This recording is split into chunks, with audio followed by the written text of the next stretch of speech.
Ayan, magandang hapon mga bossing. So meron tayong customer, si bossing, ayan, si kuya. Kuya, taga saan ka kuya? Project 8, Quezon City. Project 8, Quezon City. Kung ano nagustuhan mo dito, Mitsubishi Lancer Pizza Pie.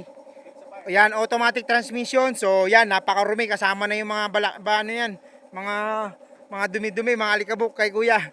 So lilinisan natin to. Ito, nabayaran na ni kuya. Ang gagawin namin is, kailangan, nag-usap kami na i-re-restore natin. Automatic transmission to, tapos pagagandahin natin, no? Ipapaliguan.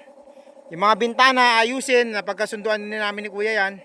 So alam niyo naman, ito yung pinaka matipid na, no?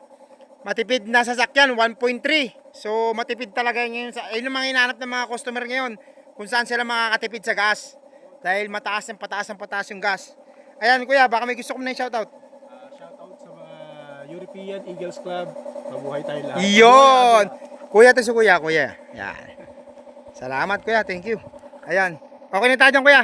Okay, i-deliver ko na lang sa Yes, Project 8. Project 8. Kailan? Sabado. Sabado, okay. Ipapadeliver ko kuya. Si kuya, thank you.